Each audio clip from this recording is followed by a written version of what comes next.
Bonjour à tous. Bonjour, bonjour, je vois que c'est en train de se connecter. Bonjour à tous et bienvenue donc dans ce webinaire organisé par PRH Solutions. On est vraiment ravis de vous retrouver aujourd'hui. Euh, Au cours des 45 prochaines minutes, on va explorer un moment essentiel de la gestion des ressources humaines dans toute entreprise. Ce sont bien sûr les entretiens obligatoires. Pour animer ce webinaire, nous retrouvons notre équipe d'experts habituels. Ils sont tous les deux juristes spécialisés en droit social au sein de notre service conseil. Jules Magnan à la présentation du sujet. Bonjour Jules. Bonjour à toutes et à tous. Et Déborah Iglesias maintenant qui officie en back-office pour répondre à toutes vos questions en direct. Alors ce webinaire a un objectif vraiment très simple, c'est vous présenter le plus clairement possible le cadre légal avec des conseils pratiques et des stratégies efficaces pour mener à bien ces entretiens, bien sûr en conformité avec la législation, mais surtout en utilisant en fait ce levier au profit de vos collaborateurs et des performances de votre entreprise. Bien utilisés, ils permettent vraiment d'optimiser la gestion des compétences de vos collaborateurs, de veiller également à leur bien-être et de maintenir en fait une relation employeur-employé équilibrée. Jules, en attendant que les derniers invités se connectent, je te propose de voir avec toi le sommaire de ce webinaire. Alors oui, tout à fait, Alexandre. On va voir aujourd'hui en fait les différents entretiens obligatoires. On va commencer dans un premier temps par le plus célèbre, l'entretien professionnel. En fait, c'est le plus connu. Il sera suivi également de l'entretien annuel d'évaluation. On verra un petit peu la différence entre les deux. Celui-ci également est généralement mis en place au sein d'une société. Et puis ensuite, on s'intéressera au cas particulier. L'entretien annuel de suivi du forfait jour pour les salariés qui sont en forfait jour et l'entretien annuel du télétravail pour les salariés en télétravail. Ça, c'est les petits cas particuliers. Puis on terminera enfin par les trois, on va dire, entretiens que l'on peut retrouver dans le domaine de la santé au travail. C'est la visite d'information et de prévention ainsi que la visite médicale. On retrouvera également la visite de reprise après un arrêt maladie. Et enfin, on terminera par l'entretien avec le médecin du travail. Nickel, c'est très clair. Vous connaissez tous le fonctionnement de nos webinaires. Vous pouvez interagir à tout moment et poser vos questions à notre équipe via l'onglet en fait QR que vous avez en haut de votre écran. Et bien sûr, Déborah en back-office vous répondra directement. Et bien sûr, donc à l'issue de ce webinaire, on ouvrira une session de questions-réponses générales pour répondre aux questions sur lesquelles on n'aura pas eu le temps de répondre. Et bien sûr, on vous partagera également le replay, le document de présentation et toutes nos fiches pratiques dédiées. Alors, Jules, je vois qu'on est quasiment complet. On va pouvoir commencer et on ouvre avec, tu disais, l'entretien professionnel.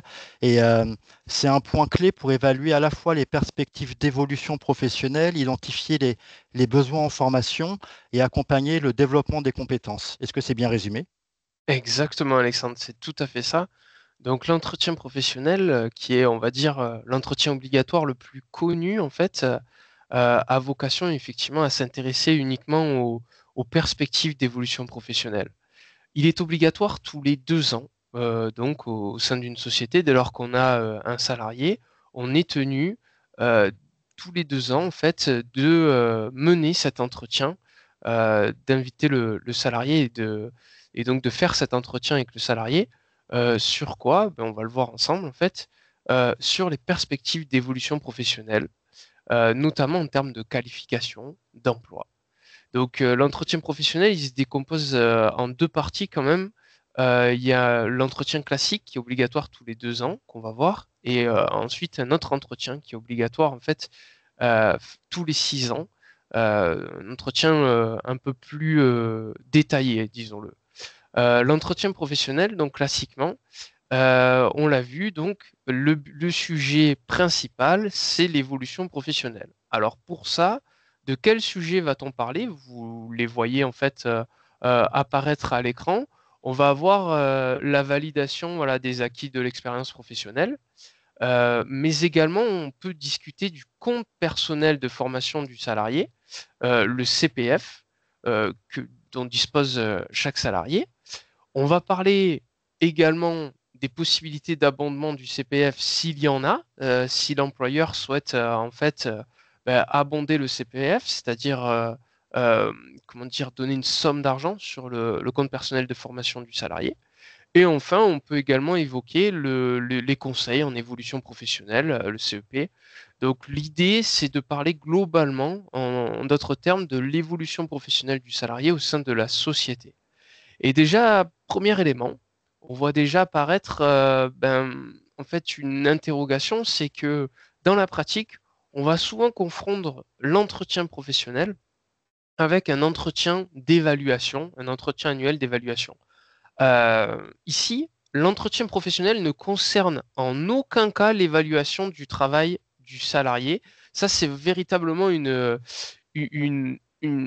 point central. Il ne faut pas oublier que là, on est vraiment sur de l'évolution professionnelle et pas sur l'évaluation du travail. On le verra par la suite. Il y a un entretien spécifique que l'on peut mettre en place, qui n'est pas une obligation. C'est l'entretien annuel d'évaluation. Attention à ne pas confondre les deux. Bien que l'on puisse faire les deux en fait en même temps, il est important de différencier les sujets. L'entretien professionnel est obligatoire. Il est obligatoire de le mettre en place. Donc, en tout cas, de parler d'évolution professionnelle au cours de cet entretien et de le mettre en place tous les 2 ans. Et également, ça c'est moins connu, mais il faut également le mettre en place après certaines absences particulières. Donc, attention pour tout ce qui est retour de congé maternité, retour de congé parental d'éducation, arrêt maladie de plus de 6 mois, congé sabbatique, etc. Donc, vérifiez à ce niveau-là vos obligations parce que ça peut être délicat de tout simplement ne pas le mettre en place, hein. Euh, enfin, on va parler comment dire, de cet entretien qui a lieu tous les 2 ans, mais l'entretien, une fois qu'il a lieu tous les 6 ans, il faut également qu'il comporte un état des lieux récapitulatif du parcours du salarié. Ça, c'est une obligation. En fait, c'est un entretien plus plus, en d'autres termes, hein, avec un suivi d'au moins une action de formation. En d'autres termes, il faut pour l'employeur avoir mis en place durant ces 6 ans une action de formation. Vérifier également l'acquisition d'éléments de certification par la formation ou la validation d'acquis de l'expérience. Le but, c'est qu'un salarié, au bout de 6 ans, il est censé avoir, en d'autres termes, acquis des facultés, des compétences qui peuvent être reconnues par une certification, par la validation des acquis de l'expérience, etc. Et enfin, on va discuter également du bénéfice d'une progression salariale ou professionnelle durant ces 6 années. Alors l'idée, bien sûr, c'est que on fait un état des lieux, c'est-à-dire qu'il y a des éléments peut-être qui n'ont pas été mis en place par l'employeur. À ce niveau-là, le but, c'est pas derrière tout de suite de prendre une sanction ou quoi que ce soit. Le but, c'est de faire un état des lieux. Par contre, il est clair que si effectivement aucune action de formation n'a été mise en place, la difficulté, c'est que on rappelle que l'employeur a une obligation de formation de son salarié et le salarié pourrait dans ce cas-là être tenté de faire un recours contre l'employeur pour le non-respect de cette obligation de formation. Donc l'idée, c'est de faire un état des lieux pour savoir où on en est et de mettre en œuvre dans ce cas-là tout de suite en fait les manquements éventuels qui auraient pu être décelés. Donc à ce niveau-là, attention quand même à bien respecter, voilà, tous les 6 ans, on fait un état des lieux un petit peu plus important. De manière globale, que ce soit tous les 2 ans ou tous les 6 ans, un compte rendu, en fait, doit être rédigé durant cet entretien pour garder la preuve que l'on a bien mis en place cet entretien en cas de contestation. Un exemplaire doit être fourni, remis aux salariés. Et pour finir, des sanctions peuvent éventuellement être prises dans la situation où l'employeur n'aurait pas mis en place en fait cet entretien. Dans les entreprises de moins de 50 salariés, il n'y a aucune sanction particulière prévue par le Code du travail. Ici, la sanction ce sera plus un recours du salarié devant le Conseil des prud'hommes qui lui permettra d'obtenir des dommages et intérêts si jamais effectivement l'entretien professionnel n'a pas été mis en place. Attention parce que c'est un élément aggravant dans les situations de harcèlement moral. Et dans les entreprises de plus de 50 salariés, le Code du travail prévoit, lui, pour le coup, une sanction si jamais l'entretien professionnel n'a pas été mis en œuvre, mis en place. Cette sanction sera l'abondement, en fait, du CPF, du compte personnel de formation, par une somme d'argent, puisque vous le savez, le compte personnel de formation, désormais, il n'est plus en heures de formation, mais en somme pécuniaire. Et donc ici, en fait, on aura la sanction, c'est un abondement de 3 000 € sur le compte personnel de formation du salarié. Voilà un petit peu ce que pouvait regrouper cette obligation d'entretien professionnel. Voici ce que l'on entend par entretien professionnel et les obligations donc, qui découlent du Code du travail. Bah, merci beaucoup, Jules, pour ces précisions donc, sur l'entretien professionnel. On va passer donc au deuxième chapitre. On continue avec l'entretien annuel d'évaluation. Alors là, on change un peu de registre. C'est un moment privilégié pour faire le bilan de l'année écoulée, fixer des objectifs pour l'année à venir et évaluer globalement les performances de l'employé. Exactement, tout à fait. C'est le terme exact, les performances de l'employé. En d'autres termes, ici, le but de cet entretien annuel d'évaluation, c'est tout simplement de vérifier, de contrôler le travail du salarié, mais aussi, on va le voir, les objectifs du salarié. C'est un petit peu le pendant de l'entretien professionnel. L'entretien professionnel, on s'intéresse en fait aux perspectives d'évolution. L'entretien annuel d'évaluation s'intéresse au contrôle du travail du salarié. C'est un entretien qui peut être mis en place de manière annuelle, mais qui n'est pas obligatoire, il faut le savoir. Il n'est pas obligatoire de mettre en œuvre un entretien annuel d'évaluation, mais ça reste essentiel. C'est-à-dire que nous, même pas qu'on vous incite vivement, c'est que on vous invite à tout prix à le mettre en place pour contrôler comment dire, la charge de travail de votre salarié, également surtout l'atteinte des objectifs que vous lui avez fixés. Donc, cet entretien annuel d'évaluation, on l'a dit, il permet d'évaluer les compétences professionnelles du salarié. Dans les entreprises de 50 salariés et plus, à partir du moment où l'employeur met en place un entretien annuel d'évaluation, il doit informer, mais également consulter les représentants du personnel, le comité social et économique, en fait, avant sa mise en œuvre. Peu importe, on le rappelle, dans le cadre d'une consultation, que l'avis du CSE soit favorable ou défavorable, même s'il est défavorable, vous pourrez très bien mettre en œuvre votre entretien annuel d'évaluation. L'essentiel étant simplement de consulter les représentants du personnel. Derrière, vous pouvez tout à fait, par la suite, le mettre en œuvre. Il ne requiert pas de formalisme particulier. De la même manière qu'un entretien professionnel, comme on l'a vu, l'idée c'est de rédiger un compte-rendu qui soit accessible aux salariés, mais derrière, il n'y a pas de convocation comme ça peut être le cas dans le cadre d'une procédure de licenciement. Non, il n'y a pas de convocation. On peut en fait tout simplement mener à bien cet entretien sans convocation. Par contre, il nous est dit dans la jurisprudence qu'il faut laisser quand même un temps de préparation raisonnable aux salariés pour préparer cet entretien. À défaut de quoi, on considérerait que les obligations n'ont pas été respectées et on ne peut pas considérer cet entretien comme un entretien annuel d'évaluation. Pour finir, le compte-rendu n'a pas l'obligation d'être signé par le salarié en termes de procédure, il faut le savoir. Donc si jamais vous avez un salarié qui conteste ce qui a été indiqué dans le compte-rendu, l'essentiel est quand même de rédiger ce compte-rendu, de le conserver pour prouver que l'entretien a bien été effectué, peu importe que le salarié l'ait signé ou pas. En principe, l'entretien d'évaluation a lieu toutes les années, mais l'employeur peut prévoir une autre périodicité. Attention toutefois à ne pas s'enfermer dans quelque chose qui risque administrativement d'être compliqué à mettre en œuvre, notamment si on prévoit en fait une périodicité au trimestre, au semestre, ça peut être compliqué à mettre en place. Donc on l'a dit, le contenu de cet entretien, c'est l'évaluation des compétences professionnelles du salarié, mais comment faire, quel sujet on va aborder? Tout simplement, on va analyser les missions qui ont été réalisées par le salarié, et puis s'attarder aussi sur les difficultés éventuelles qu'a pu en fait tout simplement avoir le salarié dans la mise en œuvre des missions. On va également, et c'est le point essentiel sur lequel on va insister dans l'entretien annuel d'évaluation, c'est fixer les objectifs pour l'année prochaine et les moyens à mettre en œuvre pour la période à venir, pour atteindre ces objectifs. Attention, là c'est vraiment un élément très important. Si les objectifs ne sont pas fixés avant le début en fait de la période de mise en œuvre de ces objectifs, généralement c'est l'année civile. Ils seront considérés comme étant réalisés intégralement par le salarié, si le salarié voilà, n'a pas vu ses objectifs fixés. Et derrière, ça peut donner lieu au versement de 100% en fait, du montant des primes qui peuvent être en fait liées à la réalisation de ces objectifs. Donc attention parce que ça, c'est un élément dans la pratique.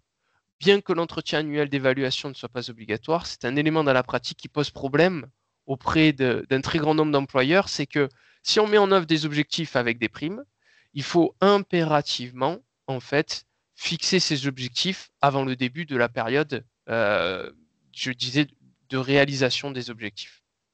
C'est essentiel. Donc en début d'année, toujours penser en fait à fixer des objectifs. L'entretien annuel, il est là également, il est essentiel pour cibler les manquements professionnels du salarié. Deuxième, en fait, j'ai envie de dire, aspect important pour l'employeur, c'est que l'idée, c'est l'occasion ou jamais de mettre en lumière les manquements professionnels du salarié.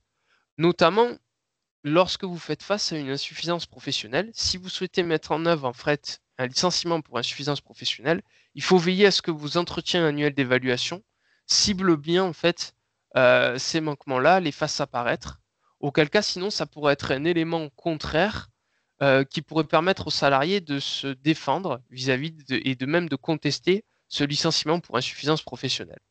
On le rappelle, le licenciement pour insuffisance professionnelle, c'est un licenciement euh, comment dire, le but c'est de se séparer du salarié parce qu'il n'arrive pas à effectuer son travail. C'est un licenciement qui est difficile à mettre en œuvre.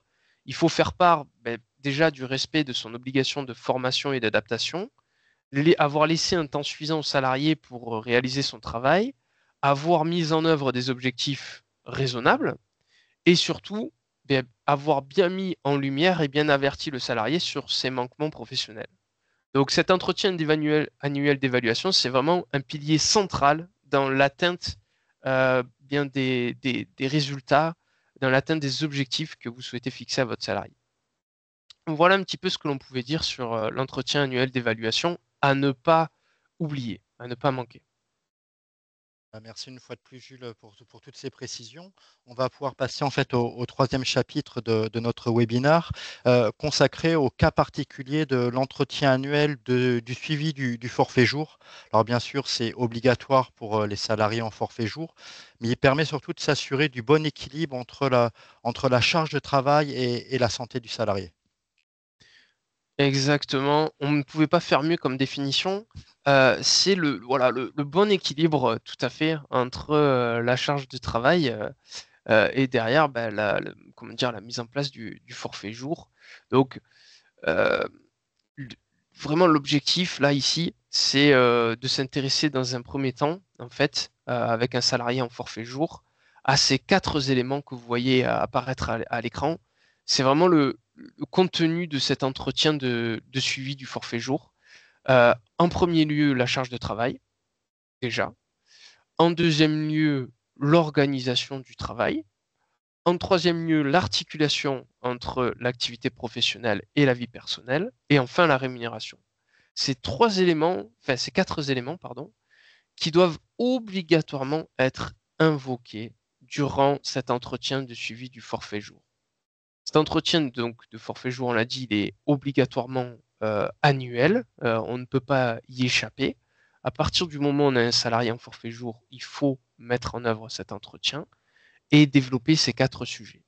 Alors sur la charge de travail, à ce niveau-là, ce qu'il faut dire, c'est que l'employeur doit vérifier que la charge de travail soit cohérente et que le salarié ne se fasse pas déborder par cette charge de travail. Il faut également vérifier que le salarié s'organise bien par rapport à la prise de ses jours de repos, par rapport au travail qu'on lui demande à effectuer, etc. Enfin, il faut s'intéresser à deux aspects du salarié propre, qui lui sont propres. Sa vie personnelle, savoir si elle s'articule bien avec l'activité professionnelle. Donc, il faut bien vérifier que le salarié n'envoie pas des emails à 3 heures du matin, par exemple. Bien vérifier qu'il suive son temps de repos journalier. Et également la rémunération. Vérifier à ce niveau-là que la rémunération respecte bien les salaires minima qui sont prévus par la convention collective. À ce sujet, attention, quand on met en place un forfait jour, il y a de nombreuses conventions collectives qui prévoient que les salariés en forfait jour disposent du salaire minima accompagné d'une majoration. Donc bien vérifier à ce niveau-là ce qui est prévu, bien vérifier qu'on fait face à un cadre ou à une personne qui ait une autonomie suffisante. Et donc, à partir de là, une fois que notre forfait jour est mis en œuvre, ben, cet entretien, c'est l'occasion également de vérifier à ce que le salarié ne se fasse pas déborder. Et ça, c'est tout bénéfique pour votre activité. Pourquoi est-ce qu'il est préférable de le faire en début et ou sinon à la moitié de la période en forfait jour, en milieu de période? Ben, c'est tout simplement pour vérifier à ce que le salarié, ce qu'il n'y ait pas de mauvaise surprise en fin de période. Si le salarié prend tout de suite tous ses jours de repos, derrière, ça voudra dire qu'il faudra bien sûr veiller à ce qu'il travaille par rapport à sa charge de travail.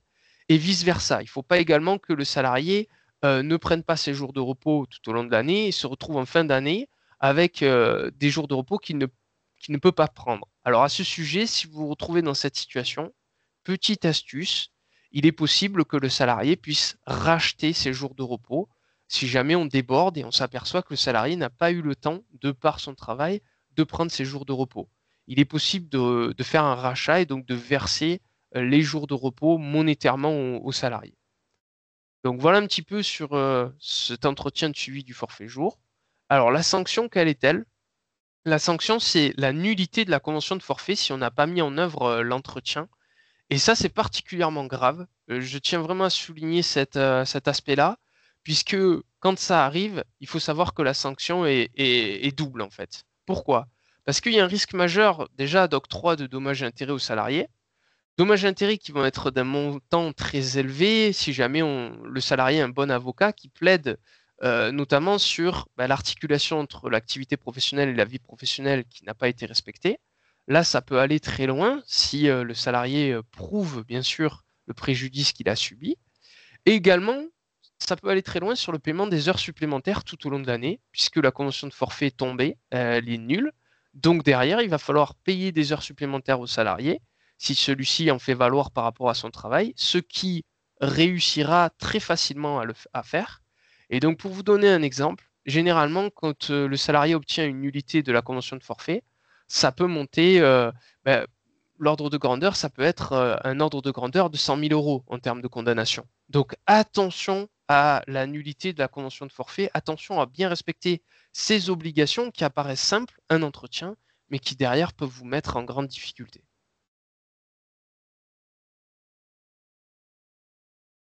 Voilà un Ah, petit peu ce qu'on pouvait dire. merci beaucoup, Jules, pour ces alertes.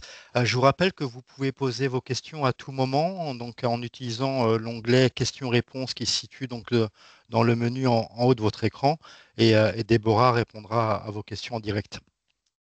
On continue avec un entretien indispensable dans le contexte actuel et pourtant un peu méconnu quand même, c'est l'entretien annuel relatif au télétravail qui sert à la fois à faire le point sur l'organisation du télétravail, ses impacts sur la productivité et bien sûr l'épanouissement du salarié en télétravail.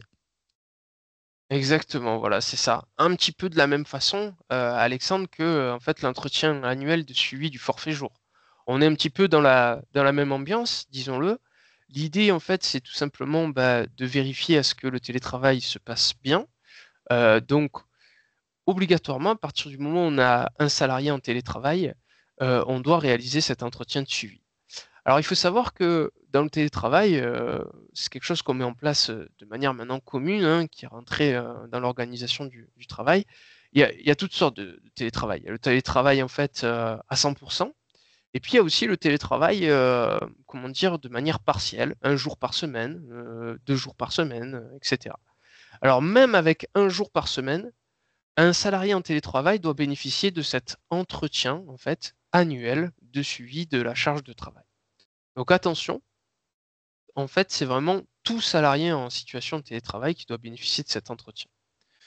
Ce salarié, doit aborder avec l'employeur un certain nombre de points. La première chose, c'est les conditions d'exercice de son activité. Alors, il y a plusieurs interrogations sur les conditions d'exercice. C'est savoir déjà s'il a une pièce dédiée au sein de son logement, qui est dédiée à son activité en télétravail, et surtout si celle-ci est suffisante, s'il a le matériel nécessaire pour télétravailler.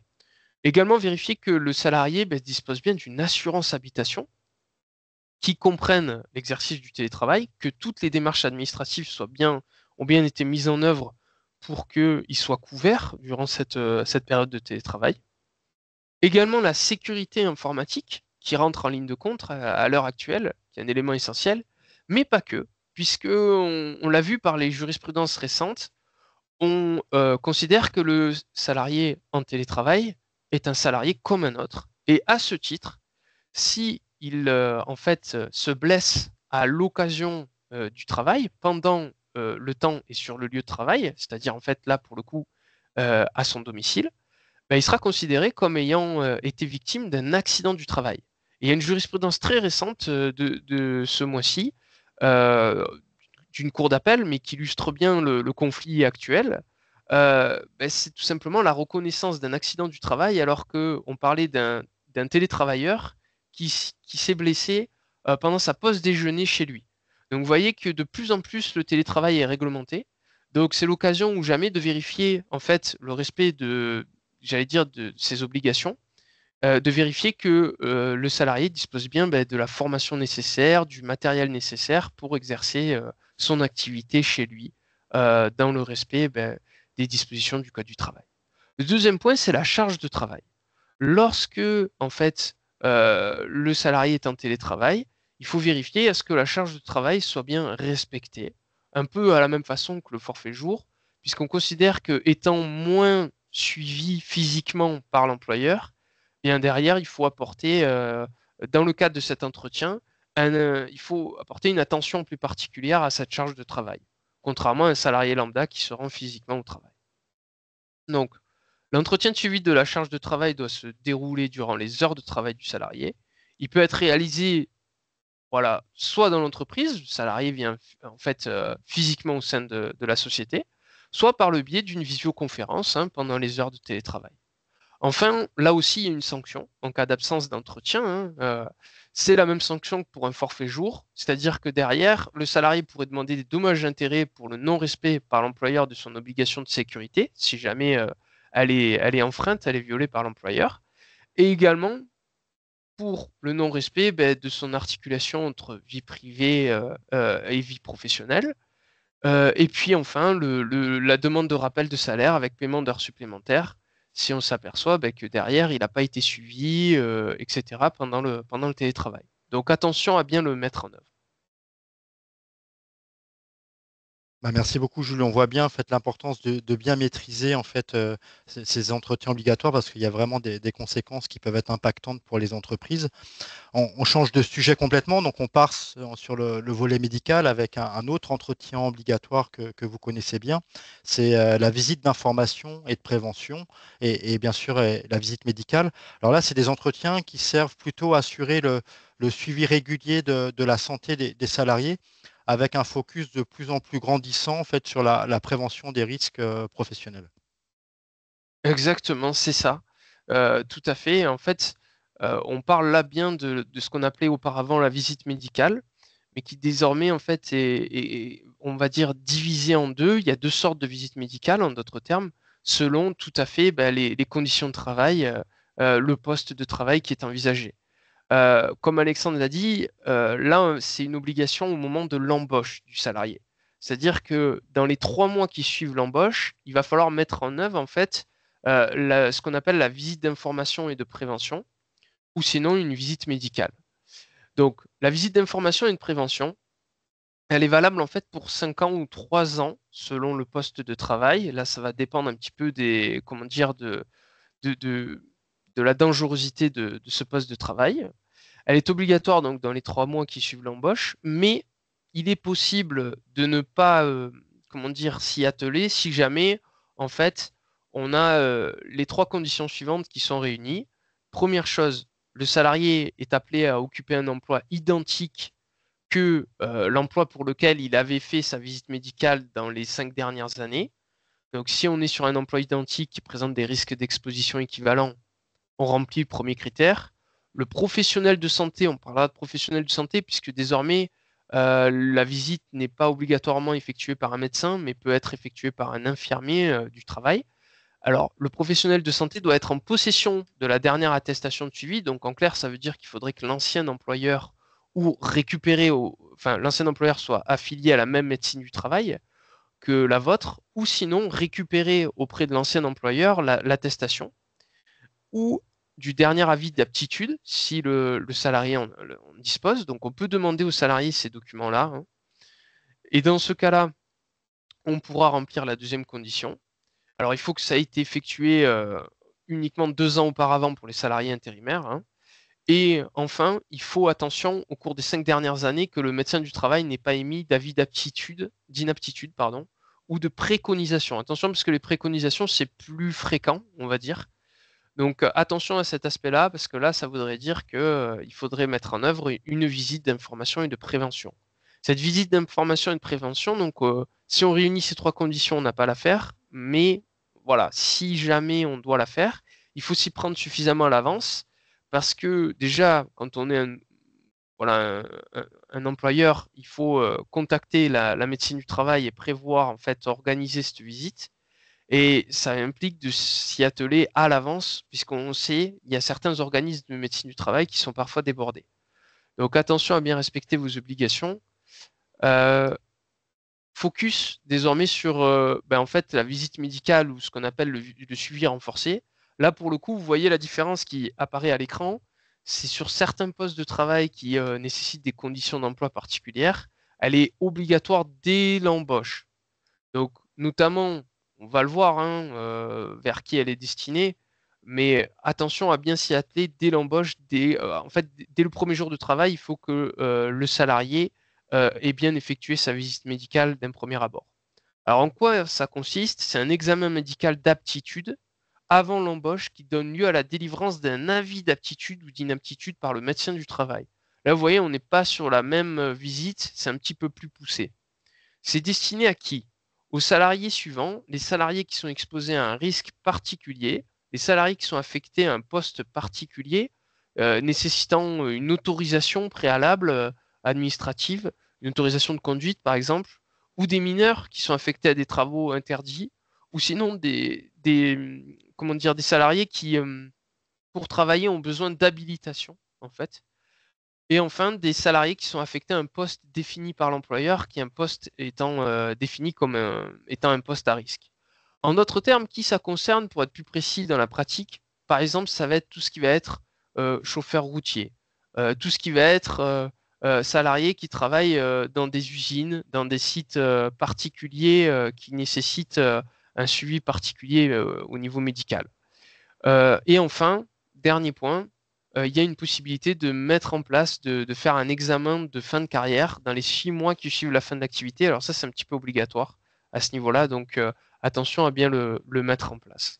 Donc voilà un petit peu ce qu'on pouvait dire sur tout simplement déjà on va dire le premier entretien médical au niveau de l'embauche.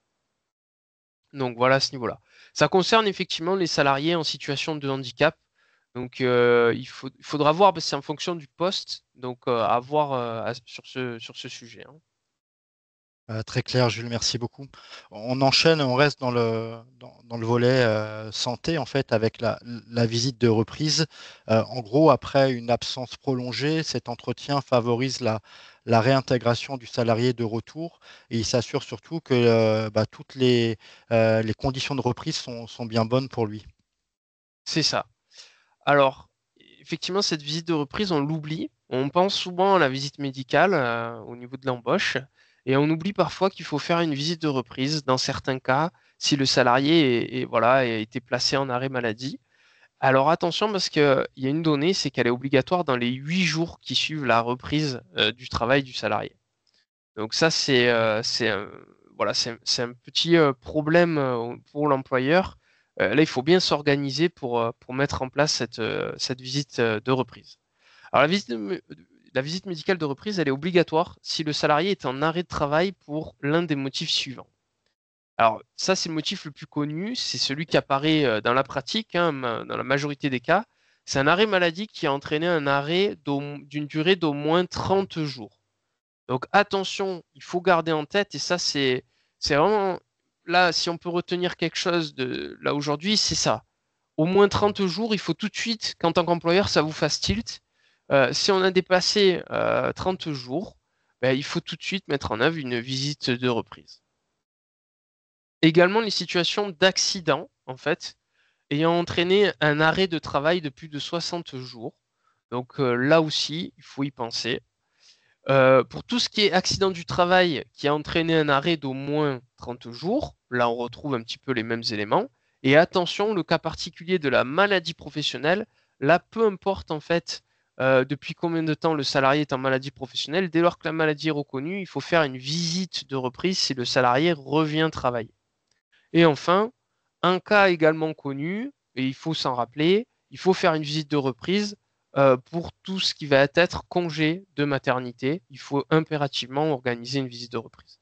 La visite médicale de reprise doit avoir lieu dans les 8 jours calendaires, on l'a dit, à compter de la reprise de travail du salarié. Ça laisse peu de temps pour s'organiser, surtout quand on connaît l'engorgement on l'a dit, des médecines du travail. Donc il ne faut pas hésiter à tout de suite prévoir un petit peu le retour du salarié, à être attentif, surtout que vous vous retrouvez dans une situation particulière parce que le salarié, il va vous fournir des prolongations d'arrêt, par exemple, ou pas, selon les situations. Donc, prolongation d'arrêt, ça implique derrière que, ben, il faut quand même vérifier est-ce que le salarié vous fournisse la prolongation. Si vous ne vous la fournit pas, attendre un petit peu parce qu'il risque de vous la fournir par la suite, peut-être dans les quelques jours qui suivent la fin de son arrêt. Et d'un autre côté, il faut organiser suffisamment tôt la visite de reprise. Alors, qu'est-ce qui se passe d'ailleurs à ce sujet pendant cette période d'incertitude?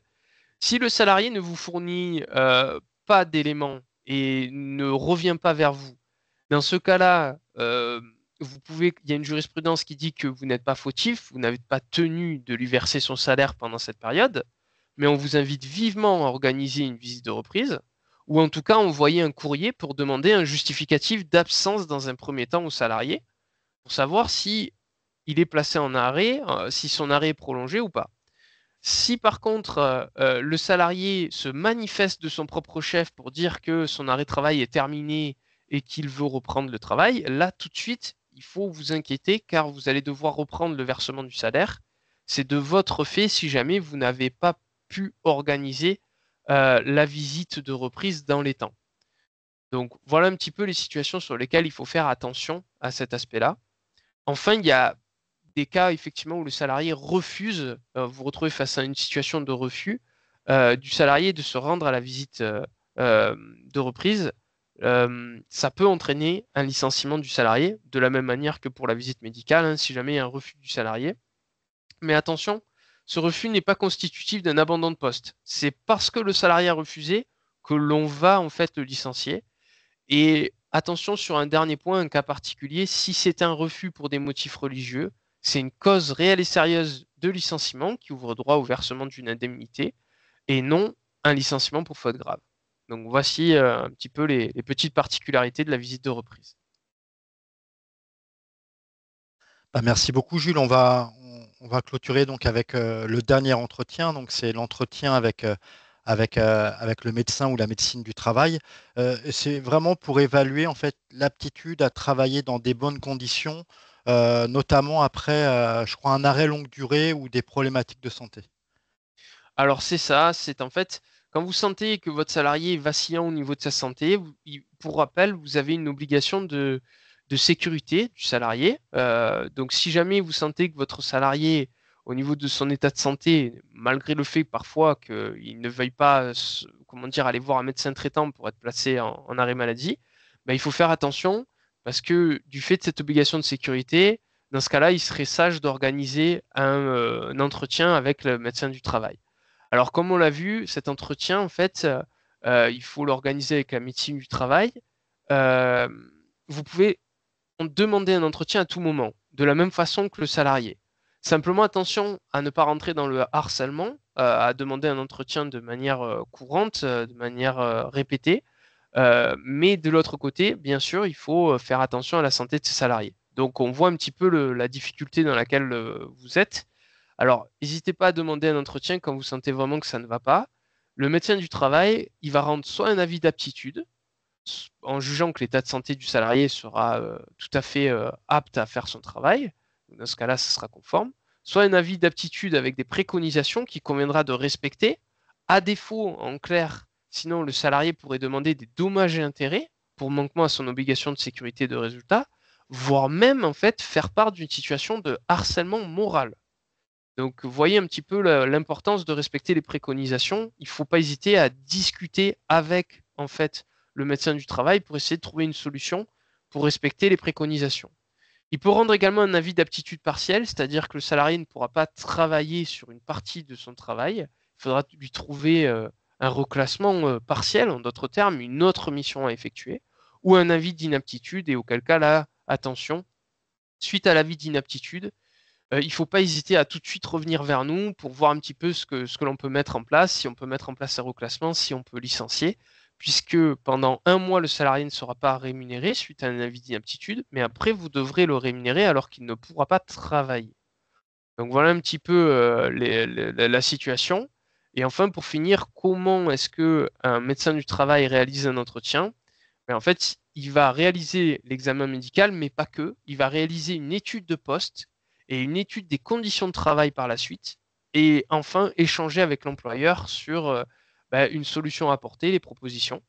Et tous ces éléments-là doivent être mis en œuvre par le médecin du travail. Ça arrive qu'il y ait des manquements, donc en tant qu'employeur, n'hésitez pas à revenir vers le médecin du travail, tout simplement pour avoir tous ces éléments et remplir votre obligation de sécurité ou pour derrière licencier le salarié pour inaptitude. Donc voilà à ce niveau-là ce que l'on pouvait dire sur ces différents entretiens. Donc on se tient bien sûr à votre disposition au sein du service conseil. On va passer à la phase de questions-réponses, mais n'hésitez pas à nous contacter sur cet aspect-là pour avoir des solutions. Bah, merci beaucoup, Jules, pour toutes ces précisions et cette présentation synthétique. On va pouvoir en effet ouvrir notre session de questions-réponses. Si vous n'avez pas encore pris le temps pour rédiger votre question, bah, c'est vraiment maintenant qu'il faut le faire. Déborah, est-ce qu'on a eu beaucoup de questions pendant la présentation de Jules? Est-ce qu'il y a des nouvelles questions à aborder? Alors, pas de nouvelles questions. On en a eu quelques-unes, notamment sur les visites médicales. C'est vrai que c'est un petit peu flou. Et une sur le télétravail, mais pas beaucoup de questions. Donc, présentation peut-être assez claire. Mais on est à votre disposition. Bah, justement, si vous souhaitez en fait aller plus loin dans l'exploration des entretiens obligatoires qui sont, je le rappelle, en fait vraiment des éléments fondamentaux pour une gestion RH de votre entreprise conforme surtout avec vos obligations légales, et on voit qu'il y en a beaucoup finalement. On vous propose également, donc avec la PRH Academy, 2 sessions complémentaires de formation professionnelle, donc le 15 octobre 2024 et le 14 novembre 2024. En plus du cadre légal des obligations qu'on vous a présentées aujourd'hui, vous allez pouvoir également découvrir des outils, des conseils vraiment plus pour conduire et surtout mettre en application concrètement ces entretiens de manière efficace au sein de votre entreprise. Voilà, bien Euh, sûr. alors oui, Alexandre, juste il y avait une question également sur les trams. Voilà, Oui, si on a des trams, effectivement, nous, on peut vous mettre à disposition des trams.